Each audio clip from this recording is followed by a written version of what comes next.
Hello, नमस्कार, सुप्रभात, good morning. Education factory के ऑनलाइन प्लेटफॉर्म पे आप सबका स्वागत है। और आज हम डिस्कस करने वाले हैं 6 और 7 जनवरी की कुछ महत्वपूर्ण घटनाएं जो आपके लिए काफी महत्वपूर्ण होने वाली है, आपकी एग्जाम की दृष्टि से काफी इंपॉर्टेंट रहने वाली है। क्योंकि हमारी 6 तारीख को क्लास नहीं हुई थी, तो आज की क्लास क्या थोड़ी सी लंबी हो सकती है। इसमें हम 6 और 7 जनवरी की जितनी भी महत्वपूर्ण घटनाएं हैं, जो भी करंट अफेयर की है, वो सारी डिस्कस करेंगे। तो आप मेरे साथ आखिर तक जुड़े रहना। अगर आप इस चैनल पे नए हो तो चैनल को जरूर सब्सक्राइब करना। आप हमारा व्हाट्सएप और टेलीग्राम ग्रुप ज्वाइन कर सकते हैं, जिसका लिंक आपको वीडियो के डिस्क्रिप्शन में मिलेगा। तो डिस्कशन स्टार्ट करते हैं। और बाकी अगर आपको ये पीडीएफ चाहिए तो पूरी पीडीएफ आपको हमारे टेलीग्राम व्हाट्सएप ग्रुप में मिल जाएगी।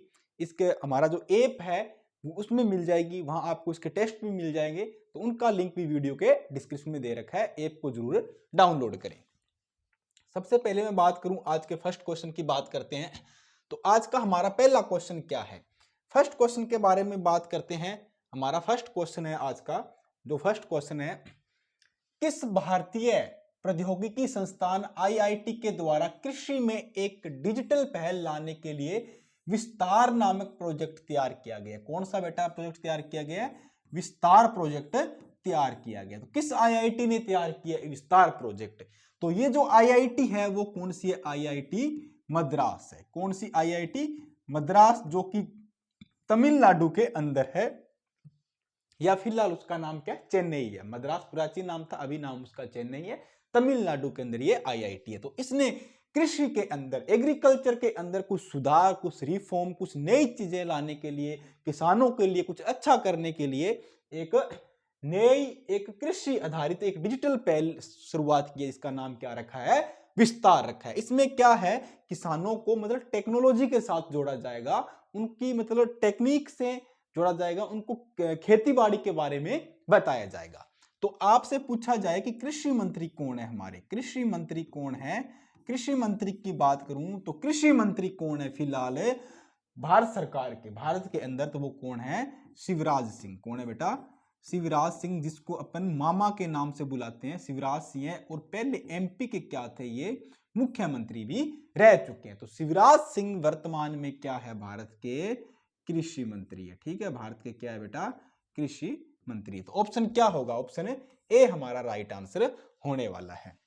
ठीक है, ऑप्शन ए हमारा राइट आंसर। वर्तमान में भारत में कुल कितनी आईआईटी है? तो ये भी याद रखना, वर्तमान में भारत में कुल 23 आईआईटी। कितनी बेटा? 23 आईआईटी है। ठीक है, चलते हैं नेक्स्ट क्वेश्चन। उससे पहले इसकी कुछ थोड़ी डेफिनेशन देख लेने हैं।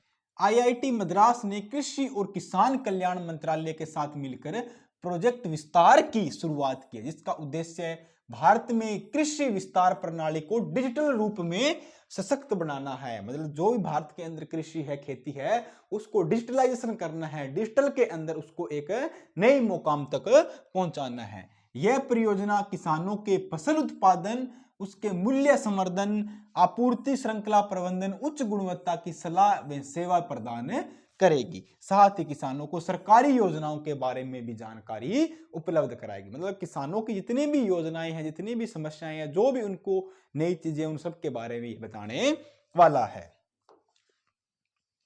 अभी हाल ही में बिहार के नए राज्यपाल कौन बने हैं? तो बिहार के नए राज्यपाल कौन बने हैं? सबसे पहले मैं बात करूं तो बिहार के कितने नंबर के? 42वें राज्यपाल है बेटा। कौन से नंबर के? 42वें। कौन बने हैं? तो वो नए राज्यपाल बने हैं आरिफ मोहम्मद खान। कौन है? आरिफ मोहम्मद खान बने हैं। कौन है बेटा? आरिफ मोहम्मद खान कौन बने हैं? बिहार के नए राज्यपाल बने हैं। ठीक है, बिहार के नए राज्यपाल बने हैं। सत्यपाल मलिक भी राज्यपाल रह चुके हैं। कलराज मिश्रा भी राजस्थान के राज्यपाल वैसे रह चुके हैं। तो आरिफ मोहम्मद खान बिहार के नए राज्यपाल बने। तो ऑप्शन सी हमारा राइट होगा। अब आपसे पूछा जाए कि संविधान के कौन से आर्टिकल के अंदर, कौन से अनुच्छेद के अंदर, आर्टिकल की बात करूं मैं तो कौन से आर्टिकल के अंदर 153 के अंदर राज्यपाल का जिक्र हुआ है? मतलब 153 के अकॉर्डिंग, आर्टिकल अनुच्छेद के अकॉर्डिंग किसी राज्य में एक राज्यपाल होना बहुत जरूरी है। इसकी आयु कितनी होनी चाहिए बेटा? आयु कितनी होनी चाहिए? 35 वर्ष इसकी आयु होनी चाहिए, 35 वर्ष पूरा किए हो, भारत का नागरिक हो। कार्यकाल की बात करें, वैसे तो कार्यकाल 5 वर्ष बोले जाते हैं, बाकी राष्ट्रपति की इच्छा तक होता है। 5 साल इनका कार्यकाल बोलते हैं, वैसे राष्ट्रपति की इच्छा होते हैं। बहुत बार क्वेश्चन ऐसे आता है कि एक राज्यपाल किसी दो से अधिक या एक से अधिक राज्यों का राज्यपाल रह सकता है क्या? बिल्कुल रह सकता है। एक राज्यपाल एक से अधिक राज्यों का राज्यपाल हो सकता है। यह 7वां संविधान संशोधन हुआ था हमारा 1956 के अंदर, उसके अंदर बताया गया है कि एक राज्यपाल एक से अधिक राज्यों का राज्यपाल हो सकता है। नियुक्ति कौन करेगा बेटा? राष्ट्रपति करेगा। कॉपी में सारी चीजें लिखना। नियुक्ति कौन करेगा? नियुक्ति कौन करेगा? नियुक्ति कौन करेगा? राष्ट्रपति। राष्ट्रपति कौन करेगा? नियुक्ति करेगा। ये अपना इस्तीफा किसको देंगे? त्याग पत्र किसको देंगे? त्याग पत्र की बात करें तो ये उच्च न्यायालय के जो न्यायाधीश है, हाई कोर्ट के मुख्य न्यायाधीश को देंगे। उच्च न्यायालय के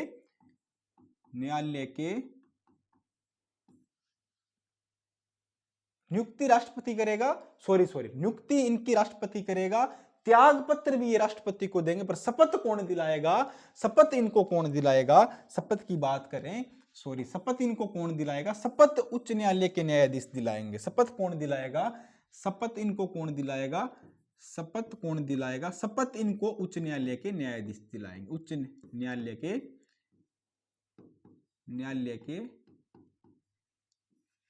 के मुख्य न्यायाधीश दिलाएंगे। मुख्य न्यायाधीश इनको क्या शपथ? मुख्य न्यायाधीश क्या इनको शपथ दिलाएंगे। ठीक है, उच्च न्यायालय के मुख्य न्यायाधीश इनको शपथ दिलाएंगे। नियुक्ति राष्ट्रपति करेगा और त्याग पत्र भी अपना राष्ट्रपति को देंगे। 35 साल की आयु पूर्ण करनी होनी चाहिए और संविधान के आर्टिकल 153 में लिखा है कि एक राज्य का राज्यपाल होना बहुत जरूरी है। तो ऑप्शन सी हमारा क्या राइट आंसर होने वाला है। आरिफ मोहम्मद खान बिहार के 42 राज्यपाल के रूप में शपथ लेंगे, जिन्हें राजेंद्र ओलेकर के स्थान ली है। शपथ समारोह पटना हाईकोर्ट के मुख्य न्यायाधीश के विनोद चंद्र ने पटना में स्थित राजभवन में कराया है। खान के पिछले कार्यकाल में विश्वविद्यालयों कुलपति नियुक्ति को लेकर राज्य सरकार में से विवाद भी हुआ था। तो आरिफ मोहम्मद खान क्या है? नए राज्यपाल होने वाले हैं बिहार के 42वें। और किसने कराया इनका शपथ समारोह? किसने कराया? मुख्य न्यायाधीश ने कराया है, जो उनके पटना हाई कोर्ट के हैं। ठीक है, और अपना त्याग पत्र किसको? राष्ट्रपति देंगे। नियुक्ति राष्ट्रपति करेगा और शपथ कौन दिलाता है? मुख्य न्याय के न्यायाधीश। ठीक है, चलते हैं नेक्स्ट क्वेश्चन की तरफ। अभी हाल ही में किसे यूआईडीए का मुख्य कार्यकारी अधिकारी सीईओ बनाया गया है? मतलब यूआईडीएआई का मतलब क्या है? यूआईडीएआई का मतलब है unique identification authority of India. क्या है बेटा? यूनिक आइडेंटिफिकेशन, ठीक है, authority of India.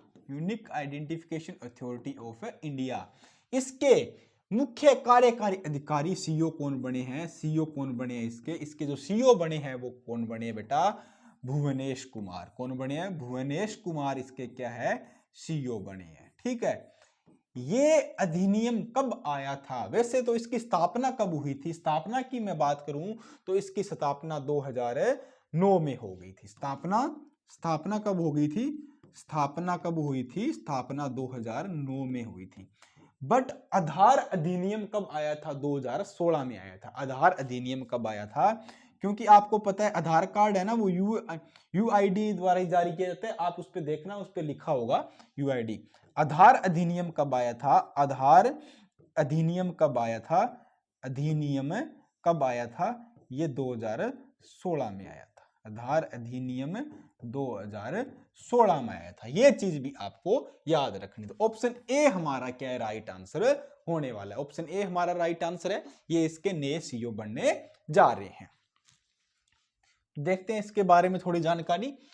Bhuvnesh Kumar UIDAI के सीईओ के रूप में नियुक्त किए गए हैं, जिन्हें अमित अग्रवाल का स्थान लिया है। यूआईडी की स्थापना 2009 में हुई थी और इसमें 2016 के आधार अधिनियम द्वारा एक वैधानिक दर्जा दिया गया है। एग्जाम में काफी बार आता है, वैधानिक संस्था है, संवैधानिक संस्था है, कौन संस्था है, जैसे राज्य आयोग हो गया, सूचना आयोग हो गया, मानवाधिकार आयोग हो गया, इनके बारे में पूछ लिया जाता है कि कौन से निकाय हैं, संवैधानिक है या वैधानिक है। तो आपको पता होना चाहिए यूआईडीएआई एक क्या है, एक वैधानिक निकाय है, वैधानिक दर्जा इसको मिला है। यह प्राधिकरण इलेक्ट्रॉनिक्स और सूचना प्रौद्योगिकी मंत्रालय के अधीन आता है।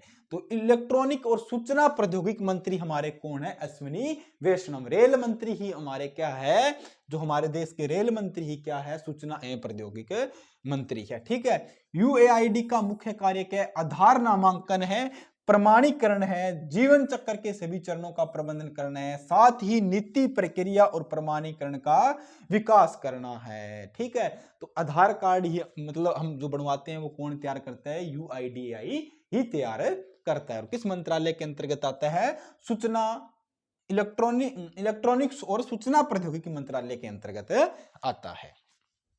ठीक है, नेक्स्ट क्वेश्चन, रक्षा अनुसंधान और विकास संगठन डीआरडीओ की स्थापना कब हुई थी बेटा। डीआरडीओ की स्थापना बात करूं, डेवलपमेंट रिसर्च जो हमारा है डिफेंस रिसर्च डेवलपमेंट अथॉरिटी है।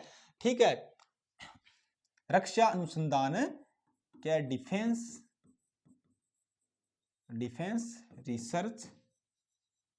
Research development organisation. ठीक है, जिसको हिंदी में बोलते हैं हम रक्षा अनुसंधान रक्षा अनुसंधान, ठीक है, विकास संगठन। ठीक है, विकास संगठन इसको हम क्या बोलते हैं, हिंदी में बोलते हैं। तो इसकी स्थापना कब हुई थी, स्थापना पूछा है 1958 में स्थापना हुई। मुख्यालय कहां पे है, नई दिल्ली में मुख्यालय है, नई दिल्ली के अंदर मुख्यालय है। वर्तमान में इसके अध्यक्ष कौन है, कौन है बेटा, डॉक्टर सतीश रेड्डी इसके वर्तमान में अध्यक्ष है। यह भी आपको याद रखना है। किसके अंतर्गत आता है, तो रक्षा मंत्रालय के अंतर्गत आता है। 1958 में इसकी स्थापना हुई। इसरो की स्थापना पूछ ले, इसरो की स्थापना की बात करें, इसरो की स्थापना तो 15 अगस्त 1969 में इसरो की स्थापना हुई थी। यह भी आपको याद रखना है। क्वेश्चन किसी भी तरह आ सकता है, कुछ भी पूछ सकता है पूछने वाला, बट हमें क्या है, सारी चीजें आनी चाहिए, हमें डरना नहीं है। एग्जाम में कोई सा भी क्वेश्चन आए, एग्जाम की खोपड़ी में छेद कर देना है। ठीक है, सिलेक्शन हमारा होएगा तो सिर्फ यहां से ही होएगा, ये पढ़ के ही होने वाला है। तो इसरो का पूछे, डीआरडीओ का पूछे, किसका ही पूछे, हमें पता होना चाहिए। अध्यक्ष कौन है, सतीश रेड्डी है, रक्षा मंत्रालय के अंतर्गत आता है, नई दिल्ली में इसका मुख्यालय, स्थापना 1958 में हुई थी। ठीक है, उसके बाद इसका ध्येय वाक्य या पूछ लिया जाए तो वो क्या कौन सा है, वश्य मूलम विज्ञानम ही, मतलब विज्ञान ही शक्ति का स्रोत है, यह ज्ञान का स्रोत है, वत्स्य मूलम विज्ञानम ही इसका ध्येय वाक्य। ये भी आप याद रखना।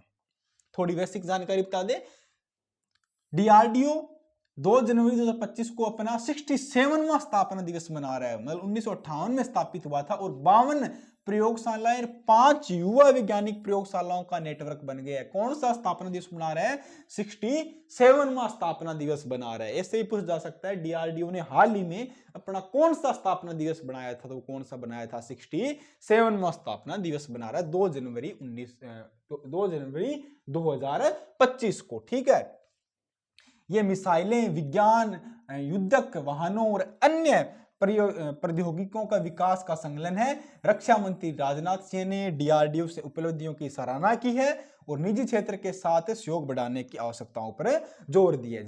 देश के अंदर जितने भी जैसे परमाणु हथियार हो गए, या मैं और दूसरी बात करूं जैसे ड्रोन वगैरह हो गए, मतलब डिफेंस से रिलेटेड जो भी उपकरण है वो हमारा कौन तैयार करता है, डीआरडीओ ही तैयार करता है। नेक्स्ट बात करते हैं, नोरोवायरस नामक संक्रमक के मामले में सर्वप्रथम किस देश में पाया गया है। तो नोरोवायरस संक्रमक है, वायरस संक्रमण है, ये कौन से देश में पाया गया है, तो ये कौन से देश में पाया गया बेटा, अमेरिका के अंदर पाया गया। क्योंकि नया वायरस है, ये फिर से एक नया वायरस आ रहा है, उसका संक्रमण कहां पे पाया गया है, अमेरिका के अंदर। तो अमेरिका की राजधानी की बात करें तो कौन सी है बताओ? अमेरिका की राजधानी क्या है? वाशिंगटन डीसी है। चीन की बीजिंग है। क्या है? बीजिंग है, याद रखना। भारत की तो दिल्ली है ही है। नेपाल की क्या है? काठमांडू। क्या है? काठमांडू। काठमांडू। काठमांडू किसकी है? भारत की राजधानी है। हाल ही में संयुक्त राज्य अमेरिका ने नोरो वायरस के 90 से अधिक मामलों की पुष्टि की है। भारत के केरल राज्य के में कुछ मामले भी सामने आए। भारत के अंदर भी क्या है? नोरो वायरस भी आ गया, केरल के अंदर ही आया है। नोरो वायरस क्या है? एक विंटर वोमेंटिंग बग है। विंटर वोमेंटिंग बग है, ध्यान रखना बेटा। कौन सा वायरस है? विंटर वोमेंटिंग बग है। बग है, विंटर वोमिटिंग बग है। ठीक है, मतलब वोमिटिंग बोलते हैं ना, उल्टी वगैरह, उनसे रिलेटेड ये वायरस है। ये किससे फैलता है? ये अत्यधिक संक्रामक वायरस है, तो दूषित भोजन और पानी से फैलता है, इनके माध्यम से फैलता है। वोमिटिंग या पेट की बीमारियां होती है, उल्टी वगैरह है, तो किससे फैलेगा? दूषित भोजन और पानी से फैलेगा। अब इसमें क्या लिखा है? रोटा वायरस की तरह डायरिया उत्पन्न करता है। रोटा वायरस की तरह डायरिया उत्पन्न करता है। डायरिया किसको बोलते हैं? दस्त को बोलते हैं, लूज मोशन को बोलते हैं। डायरिया किसको बोलते हैं बेटा? दस्त या लूज मोशन को हमें डायरिया बोलते हैं। तो दस्त कब लगते हैं? डायरिया कब होता है? जैसे जैसे रोटी खाओगे वैसे वैसे दस्त पे आप जाते जाओगे, लोटा लेके जाते जाओगे, इधर से रोटा खाते जाओगे। तो देखो ट्रिक बन गई ना। देखो, रोटा खाओ और लोटा लेके जाओ, रोटा खाओ और लोटा लेके जाओ। रोटा वायरस मतलब रोटा खाओ और लोटा लेके जाते जाओ। तो रोटा वायरस के कारण कौन सा रोग होता है? डायरिया होता है। इसी तरह ही हमें हमारा जो जो नोरो वायरस है, किसके कारण क्या इसके कारण क्या होता है? विंटर वोमिटिंग बग होता है। ठीक है, इसे पेट से संबंधित बीमारी दूषित भोजन और पानी से ये फैलता है। ठीक है, रोटा वायरस अब जीवन में कभी नहीं भूलोगे। रोटा वायरस से क्या होता है? डायरिया होता है। रोटा खाओ और लोटा लेके जाते जाओ। नेक्स्ट बात करूं, अभी हाल ही में भारत ने किस देश के मध्य गैर बासमती चावल पर समझौता किया है? तो भारत ने किस देश के साथ गैर बासमती चावल का समझौता किया है कि किस देश को भारत गैर बासमती चावल देगा? तो वो देश है बेटा इंडोनेशिया। समझौता भारत और इंडोनेशिया के बीच में हुआ है। ठीक है, इसको भारत 4 साल इनको गैर बासमती चावल देने वाला है। ठीक है, तो इंडोनेशिया की राजधानी जकार्ता। जकार्ता, ठीक है। ठीक है, इंडोनेशिया की राजधानी क्या है? जकार्ता है। जकार्ता, ठीक है। चीन की राजधानी बीजिंग, ठीक है। जापान की टोक्यो, ठीक है। नेपाल की काठमांडू। ये भी आपको याद रखनी है, कभी भी कहीं भी क्वेश्चन पूछा जा सकता है। तो भारत ने किसके साथ समझौता किया है? किसके साथ समझौता किया? इंडोनेशिया के साथ समझौता किया है। केंद्रीय मंत्रिमंडल ने भारत और इंडोनेशिया के बीच एक समझौता ज्ञापन एमओयू साइन किया है। ठीक है, जिसके तहत भारत प्रतिवर्ष इंडोनेशिया को 1 मिलियन मीट्रिक टन गैर बासमती सफेद चावल की आपूर्ति करेगा। यह समझौता 4 वर्ष के लिए हुआ। कितने साल के लिए हुआ? 4 साल के लिए हुआ है। 4 साल के लिए बढ़ाया गया। 2023-24 में भारत और इंडोनेशिया के बीच द्विपक्षीय व्यापार 9.4 बिलियन अमेरिकी डॉलर था, जिसे भारत इसे निर्यात 5.99 बिलियन डॉलर और आयात कितना है? 23.4 बिलियन डॉलर करता है। ठीक है, तो ये 4 साल के लिए भारत इसको इंडोनेशिया को गैर बासमती चावल और देने वाला है। राष्ट्रीय पक्षी दिवस कब मनाया जाता है बेटा? राष्ट्रीय पक्षी दिवस की बात करें तो 5 जनवरी को राष्ट्रीय पक्षी दिवस मनाया जाता है। इसका मनाने का महत्व या इसका कारण क्या है?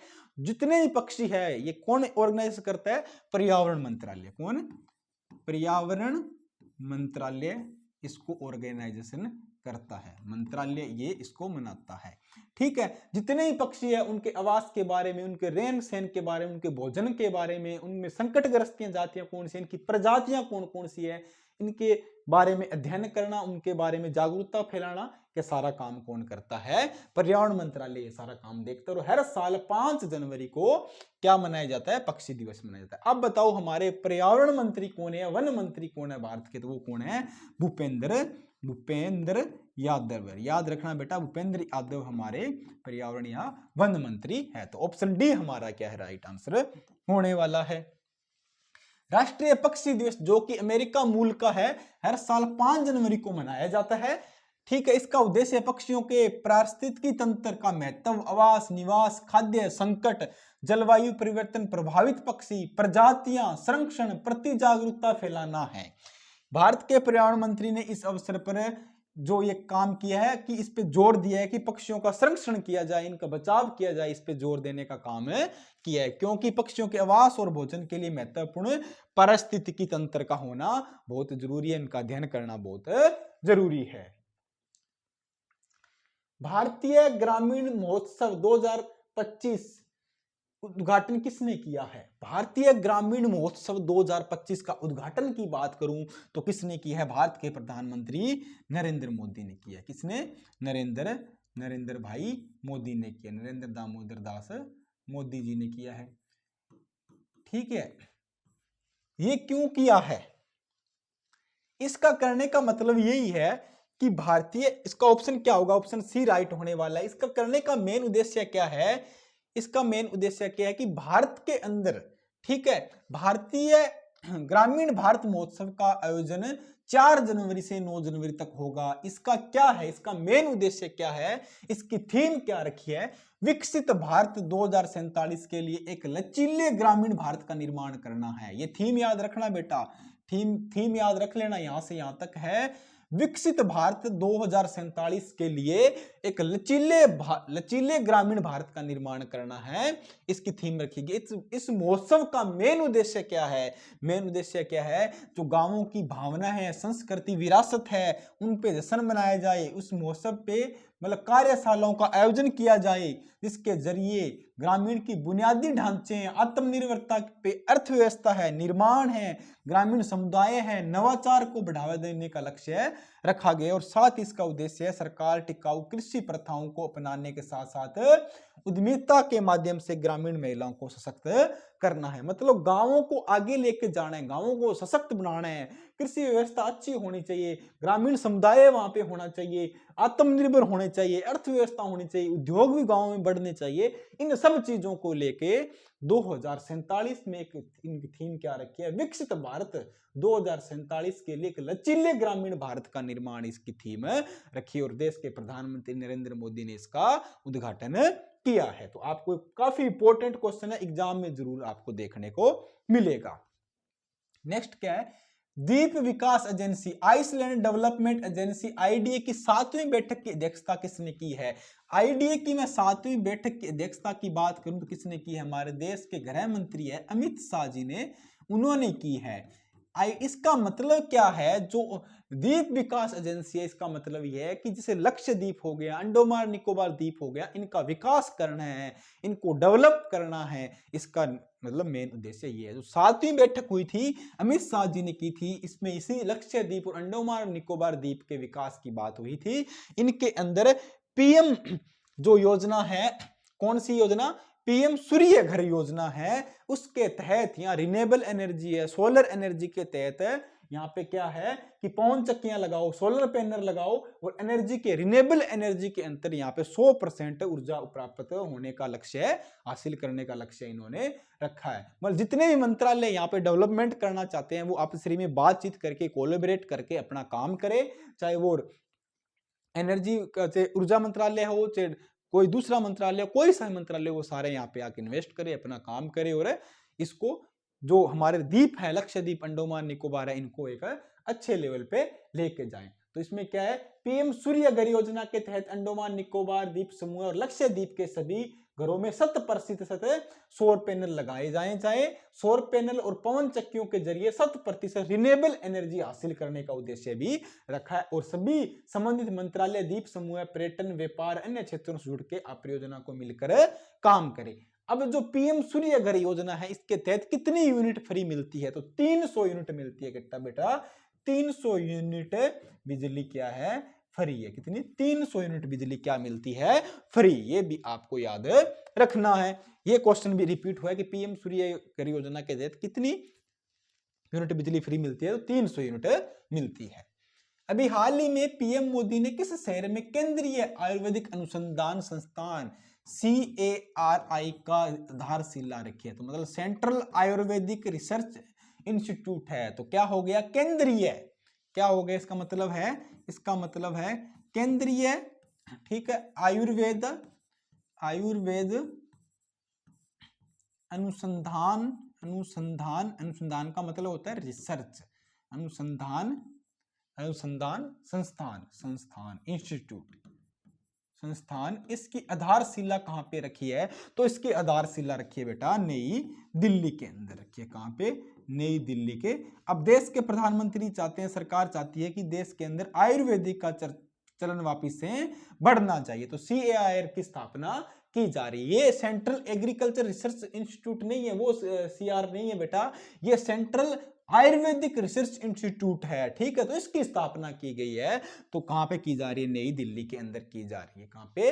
नई दिल्ली में की जा रही है। और कौन कर रहे हैं? देश के प्रधानमंत्री नरेंद्र मोदी द्वारा की जा रही है। भारतीय प्रधानमंत्री नरेंद्र मोदी ने 5 जनवरी 2025 को रोहिणी नई दिल्ली में केंद्रीय आयुर्वेदिक अनुसंधान संस्थान CAIR की आधारशिला रखी गई है। नई सुविधा जो कि 2.92 एकड़ क्षेत्र को कवर करेगी और लगभग 187 करोड़ की लागत से बनाई जा रही है। इसका उद्देश्य क्या है? आयुर्वेद में अनुसंधान और स्वास्थ्य सेवाओं को आगे बढ़ाना है। आयुर्वेद में रिसर्च होना चाहिए और स्वास्थ्य सेवाएं आगे बढ़नी चाहिए। 2.92 एकड़ क्षेत्र में ये फैलने वाला है और 187 करोड़ इस पे खर्च किए जाएंगे। पंचायतों से सांसद 2.0 पहल का उद्घाटन किसने किया गया? किसने किया है? पंचायत से संसद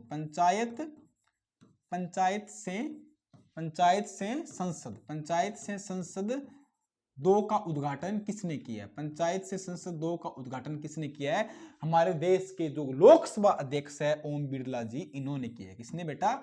ओम बिरला जी ने किया। इसका उद्देश्य क्या है? जो पंचायतें हैं, जो महिलाएं हैं, अनुसूचित जाति जनजाति के कैंडिडेट हैं, महिलाएं हैं, इनको सशक्त बनाना है, इनको आगे लेके आना है और एक अच्छा कार्य करना है, ठीक है। तो किसने किया है? ओम बिरला जी ने। किसने किया है बेटा? ओम बिरला जी। इसका राइट आंसर क्या है? ऑप्शन बी इसका राइट होने वाला है। पंचायत से संसद एक पहल का उद्घाटन किया है। तो इसका क्या उद्देश्य है? पंचायत से संसद 2, ठीक है, पहल का उद्घाटन 6 जनवरी 2025 को लोकसभा अध्यक्ष ओम बिरला द्वारा किया गया। इस कार्यक्रम का लक्ष्य भारत के 22 राज्यों, केंद्र शासित प्रदेशों, अनुसूचित जनजातियों के 502 नवनिर्वाचित महिला प्रतिनिधि को सशक्त बनाना है, जिसका आयोजन राष्ट्रीय महिला आयोग, इसको भागीदारी कौन कर रहा है? साथ में NCW नेशनल वुमेन कमीशन, राष्ट्रीय महिला आयोग है, जो कि 1990 का बेटा अधिनियम था और 1992 में जाके ये बना था। और अभी राष्ट्रीय महिला आयोग की अध्यक्ष कौन है? इनकी भी बात कर लेते हैं। तो कौन है? रेखा शर्मा अभी कौन है बेटा? राष्ट्रीय महिला आयोग की विजय रेखा शर्मा क्या है? इसकी अध्यक्ष है। तो ये भी आपको पता होना चाहिए। तो राष्ट्रीय महिला आयोग इनकी क्या है? भागीदारी के साथ में ये इनकी सहयोग कर रहा है, जो महिलाओं को सशक्त करना है, महिला वुमेन एम्पावरमेंट करना है, ठीक है। अनुसूचित जनजाति की 502 निर्वाचित महिला प्रतिनिधियों को सशक्त बनाना है, ठीक है।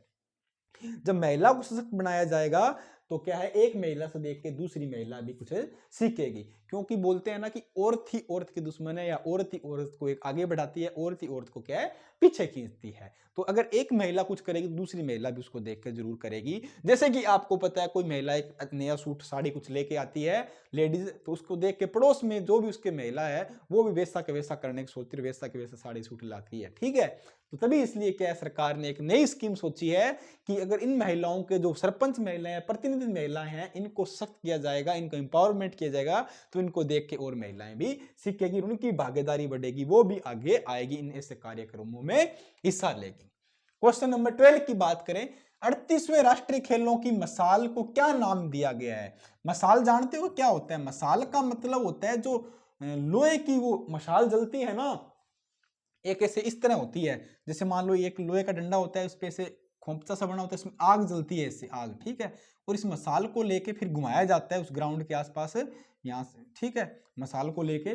तो ये मसाले क्या पहले एक बार पूरे राज्यों में घूमेगी, जब से एक इनके गेम स्टार्ट होंगे, 38वें राष्ट्रीय खेल इनसे पहले पहले घुमाई जाएगी। तो उस मसाल का नाम क्या रखा है अब की बार? मसाल क्या है? तेजस्विनी। क्या है? तेजस्विनी इसका नाम रखा गया है। क्या रखा बेटा? तेजस्विनी इसका नाम है, तेजस्विनी इसका नाम रखा गया है। 38वें राष्ट्रमंडल खेल हो, राष्ट्रीय खेल कहां पे हो रहे हैं? 38वें खेल कहां पे हो रहे हैं? उत्तराखंड में। कहां पे बेटा? उत्तराखंड में ये आयोजित किए जा रहे हैं, उत्तराखंड में ये आयोजित किए जा रहे हैं। 37वें कहां पे हुए थे? लिख लो बेटा, पूछ सकता है, छत्तीसगढ़ में, छत्तीसगढ़ में, ठीक है। 36वें भी लिख लो, कहां पे हुए थे? गोवा में। 36वें कहां पे हुए थे? गोवा में आयोजित हुए। 36वें कहां पे? गोवा में आयोजित हुए थे। 37वें छत्तीसगढ़ में, 38वें उत्तराखंड में है। अब की बार इसका जो मोस्कोट या शुभंकर बोलते हैं, थीम कौन सी है, वो क्या है इसकी? अब की बार उनका जो शुभंकर वगैरह रखा गया वो क्या है? प्रतीक रखा गया वो क्या रखा है? मोनाल। क्या रखा गया बेटा? मोनाल रखा गया है। क्या रखा गया है? क्या रखा गया है? मोनाल। क्या है? मोनाल रखा गया है, ठीक है। उत्तराखंड में आयोजित हो रहे हैं, मोनाल, याद रखना, वहां का ये पक्षी है उत्तराखंड का मोनाल, ये इसका रखा गया है, ठीक है। तो ऑप्शन डी हमारा राइट आंसर होने वाला है। और खेल मंत्री कौन है? खेल मंत्री हमारे क्या है? मनसुख मांडविया। तो खेलने से क्या मन सुख रहता है, प्रसन्न रहता है, तो इस तरह याद रखना, मनसुख मांडविया हमारे क्या है? खेल मंत्री है। 38वें राष्ट्रीय खेलों की मसाल जिसका नाम तेजस्विनी है, पूरे उत्तराखंड में अपनी यात्रा शुरू कर दी है। राज्य के विभिन्न शहरों में भ्रमण करेगी। इस मसाल रैली के राष्ट्रीय खेलों की तैयारी के लिए एक महत्वपूर्ण हिस्सा है। ये 28 जनवरी से 14 फरवरी तक होने वाला है। कब हो गए 38वें राष्ट्रीय खेल? 28 जनवरी से लेकर बेटा 14 फरवरी तक आयोजित किए जाएंगे, ठीक है।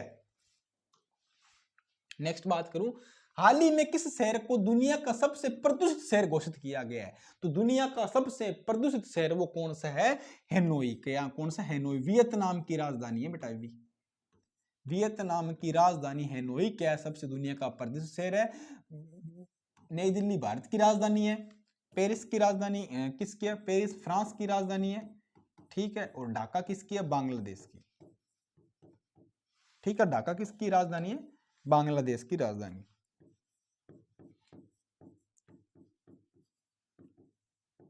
बांग्लादेश की राजधानी क्या है? ढाका है। तो ऑप्शन बी हमारा राइट आंसर होने वाला। ऑप्शन बी हमारा क्या होगा? Right answer. वियतनाम की राजधानी हेनोई को हाल ही में दुनिया का सबसे प्रदूषित शहर घोषित किया गया। कितना? दुनिया का सबसे प्रदूषित शहर घोषित किया गया है। इस खतरनाक स्थिति में की पुष्टि में एयर विजुअल और एक्यूआई एयर के आंकड़ों से हुई है। इसमें बताया गया है कि हवा में पीएम कितने 2.5 की सांद्रता काफी हद तक पहुंच गई है, जो कि सुरक्षित सीमा से ऊपर है। शहर में विशेष रूप से पीएम 2.5 का स्तर 266 माइक्रोग्राम प्रति घन मीटर दर्ज किया गया। जो विश्व स्वास्थ्य संगठन डब्ल्यूएचओ विश्व स्वास्थ्य संगठन, इसका मुख्यालय कहां पे है बेटा? जनेवा में। कहां पे? जिनेवा में, स्विट्जरलैंड में इसका मुख्यालय है। तो इन्होंने बताया कि काफी जोखिम भरा है, जो कि 15 गुना अधिक है, इतनी नहीं होनी चाहिए इसकी एक्यूआई वगैरह। और पीएम 2.5 कणों की मात्रा सांद्रता है जो कि 15 गुना ज्यादा होगी, बहुत ही खतरनाक है। तो सबसे दूषित शहर कौन सा हो गया? हेनोई, वियतनाम की राजधानी। नेक्स्ट बात करते हैं, अमेरिका के राष्ट्रपति जो बाइडेन ने हाल ही में कितने लोगों को सर्वोच्च नागरिक पुरस्कार दिया जाएगा? इससे भारत के अंदर क्या होता है? भारत रत्न होता है। इस तरह अमेरिका का जो सर्वोच्च नागरिक पुरस्कार है वो कितने लोगों को दे रहे हैं बाइडेन जाते जाते? उसके बाद तो डोनाल्ड ट्रंप आ जाएंगे, तो 19 लोगों को दे रहे हैं। कितने लोगों को? 19 लोगों को दे रहे हैं। अब इसका मैं आपको नाम भी बता देता हूं कि अमेरिका का जो सर्वोच्च पुरस्कार है उसका नाम क्या है? Presidential medal of freedom. Presidential medal of freedom इसका सही नाम है, ठीक है। प्रेसिडेंशियल मेडल ऑफ फ्रीडम है जो इसका सर्वोच्च सम्मान है अमेरिका का, और 19 लोगों को दिया जाएगा। 4 जनवरी 2025 को दिया गया। व्हाइट हाउस में यह कार्यक्रम आयोजित किया गया था। नेक्स्ट बात करते हैं, 31वीं राष्ट्रीय बाल विज्ञान कांग्रेस का शुभारंभ कहां पे हुआ? तो 31वीं राष्ट्रीय बाल विज्ञान कांग्रेस का शुभारंभ कहां पे हुआ था? भोपाल में हुआ था। किसने किया था? भोपाल, मतलब मध्य प्रदेश के जो सीएम हैं मोहनलाल यादव जी ने इनका उद्घाटन किया था। कि यहाँ पे एमपी के अंदर हुआ था। कहां पे हुआ था बेटा? एमपी के अंदर हुआ था। कहां पे हुआ था ये? एमपी के अंदर। कहां पे? एमपी। ठीक है, मध्य प्रदेश, मोहन यादव जो यहाँ के सीएम हैं एमपी के, उन्होंने इस चीज का उद्घाटन किया था। राइटिंग खराब क्यों हो रही है? 1 सेकंड। मध्य प्रदेश में इसका कार्यक्रम किया जा रहा है भोपाल के अंदर, ठीक है। और मध्य प्रदेश के सीएम कौन है? मोहन यादव ने इनका कार्यक्रम स्टार्ट किया है। मोहन यादव जी ने इनका कार्यकाल स्टार्ट किया है, ठीक है, शुभारंभ किया। तो ऑप्शन सी हमारा राइट आंसर होने वाला है। 31वीं राष्ट्रीय बाल विज्ञान कांग्रेस का शुभारंभ 3 जनवरी 2025 को भोपाल में हुआ है। उद्घाटन मुख्यमंत्री डॉक्टर मोहन यादव ने किया है। इस आयोजन का 6 जनवरी 2025 से तक चलेगा, जिसमें 700 से अधिक बाल विज्ञानी, शिक्षक और मेंटर्स भाग लेने वाले हैं। जिसका मुख्य विषय क्या? स्वास्थ्य और कल्याण के लिए पारिस्थितिकी तंत्र की समझ है। इसकी थीम क्या है? जो कांग्रेस बाल विज्ञान हो रहा है, जो कांग्रेस बाल विज्ञान हो रहा है 31वां, इसकी मेन थीम क्या है? स्वास्थ्य और कल्याण के लिए पारिस्थितिकी तंत्र की समझ है। क्या है? स्वास्थ्य और कल्याण के लिए पारिस्थितिकी तंत्र की क्या है? समझ, इसकी नई थीम रखी है। और विदेशी लोग भी भाग लेंगे, यूएई से, कुवैत से, ओमान से, सऊदी अरब से, बहरीन से भी काफी लोग यहाँ पे आने वाले हैं।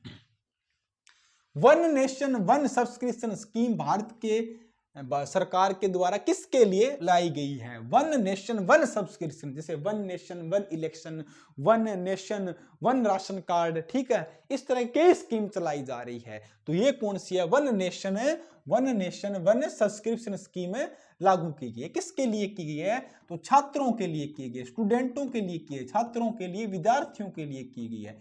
इसका मेन उद्देश्य क्या है? कोई भी विद्यार्थी, मेंटर, छात्र, लड़का लड़की अगर रिसर्च के अंदर काम करना चाहता है, रिसर्च के अंदर रिसर्च करना चाहता है, तो उसको नेशनल और इंटरनेशनल लेवल की जितनी भी सामग्री है, स्टडी मटेरियल है, उनको ऑनलाइन डिजिटली प्रोवाइड कराया जाए। उनको एक सब्सक्रिप्शन प्रोवाइड किया जाए, इसमें सारा डेटा उनको मिल जाए, सामग्री मिल जाए, पढ़ने की सारी सामान मिल जाए।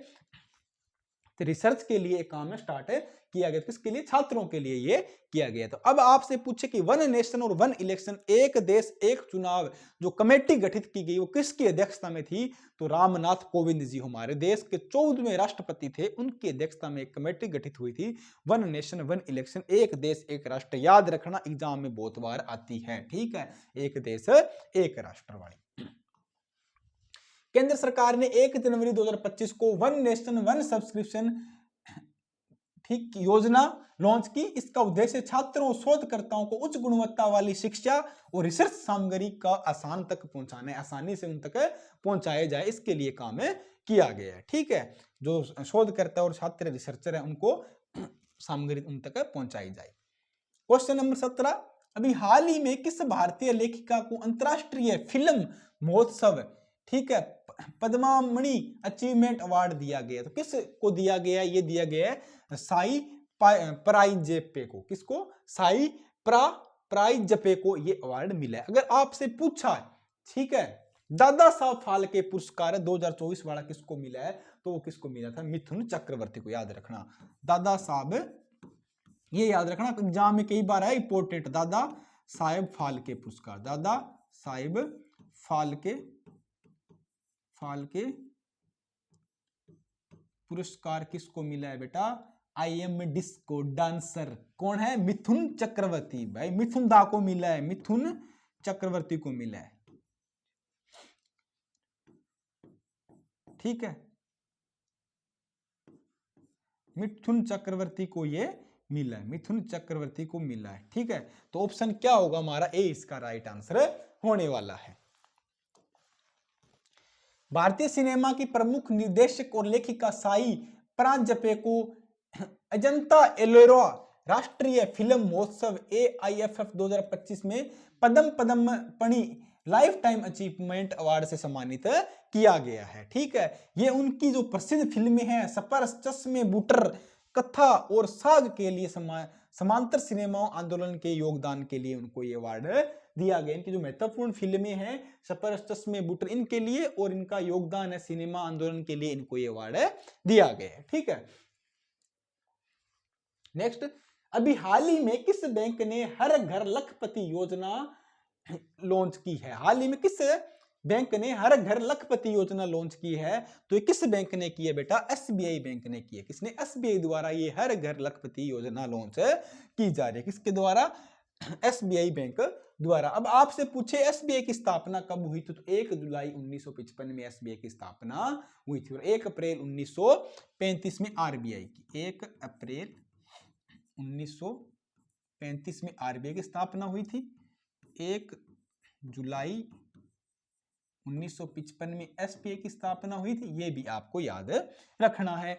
तो किस बैंक ने की है? एसबीआई द्वारा। अब आपसे पूछे लखपति दीदी योजना क्या है? लखपति दीदी योजना है, इसके अंदर देश में महिलाएं उनको सशक्त बनाना है, वुमेन एम्पावरमेंट करना है और उनको 5 लाख तक का लोन देना है, बिजनेस लोन बिना किसी ब्याज के। कितना? 5 लाख का बिजनेस लोन देना है उनको बिना किसी ब्याज के। जो लखपति दीदी योजना है उससे ही संबंधित क्या है? हर घर लखपति दीदी बनाई जाएगी। ठीक है, वो योजना है। तो भारतीय स्टेट बैंक ने 2 नई योजनाएं हर घर लखपति और एसबीआई पेंट्रोस का शुभारंभ किया। हर घर लखपति एक पूर्व निर्धारित आवर्ती जमा योजना है जो ग्राहकों को 1 लाख या उसके गुणक राशि तक बचत करने में मदद करती है और वित्तीय लक्ष्यों को हासिल करने के लिए आसान बनाती है। और एसबीआई पेंट्रोस योजना विशेष रूप से 80 वर्ष से या उससे अधिक आयु के वरिष्ठ नागरिकों के लिए बनाई गई है। पेंट्रोन्स योजना, जो 80 साल से अधिक नागरिक उनके लिए पेंट्रोन्स योजना लाई गई है और जो महिलाएं हैं उनको बचत करनी है, अपना काम स्टार्ट करना है, उनके लिए हर घर लखपति योजनाएं स्टार्ट की गई है। बात करते हैं नेक्स्ट क्वेश्चन नंबर 19। भारत सरकार ने जीडीपी आधार वर्ष संशोधित किस वर्ष को बदलने का लक्ष्य रखा है? तो पहले हमारा जीडीपी आधार वर्ष था, जो जीडीपी सकल घरेलू उत्पाद है, ग्रोस डोमेस्टिक प्रोडक्ट है हमारी, ये पहले का आधार वर्ष कौन था? आधार वर्ष 2011-12 का था। आधार वर्ष कितना था? 2011 और 12 का था। अब इसको चेंज करने का लक्ष्य क्या रखा है? अब जो चेंज होगा वो कितना होगा? 2022-23 इसका लक्ष्य रखा गया कि 2022-23 अगर आधार वर्ष कर दिया जाए, अब चेंज कर दिया जाए इसके अंदर। ठीक है, ये इसके अंदर लक्ष्य रखा गया है। तो 2022-23 देश की रक्षा वित्त मंत्री कौन है? निर्मला ताई, जो कि आजकल एक काफी रील वायरल हो रही है। टैक्स पे एक लड़का रेप करके रील गा रहा है, हर चीज पे तुम टैक्स लगा दो, हर चीज पे तुम टैक्स लगा दो, ऐसे करके। तो वो इन्होंने क्या है कि एक जीएसटी काउंसलिंग मीटिंग हुई थी, वहां पे टैक्स की बात हो रही थी, पुरानी गाड़ी पे इतना टैक्स लगा दो, पॉपकॉर्न पे इतना टैक्स लगा दो, इस करके वो काफी चर्चा में आगे रील और काफी वायरल हो रही है। और सरकार द्वारा वैसे ही बहुत ज्यादा टैक्स लगाया जा रहा है। तो जीडीपी के लिए जो प्रस्ताव तैयार किया गया संशोधित करने वाला वर्ष कौन सा है? 2022-23 रखा गया। भारत में जीडीपी की जो रेट कौन सी है? 0%, 5%, 12%, 18% और 28%, इतने दरों पे भारत में क्या है? जीडीपी जीएसटी लगाया जाता है। ठीक है, इतने दरों पे जीएसटी लगता है, ये जीएसटी की रेट है।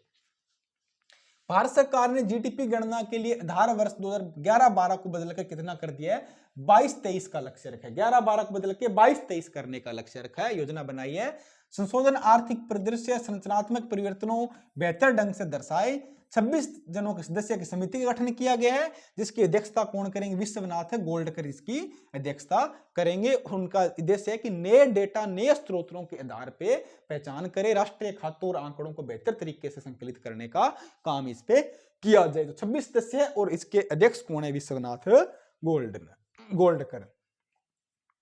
और अब क्वेश्चन नंबर 20 हमारा क्या है? भारत का पहला जनरेशन बीटा बच्चा का जन्म किस राज्य में हुआ है? तो भारत का पहला जनरेशन बीटा बच्चे का जन्म कहां पे हुआ है?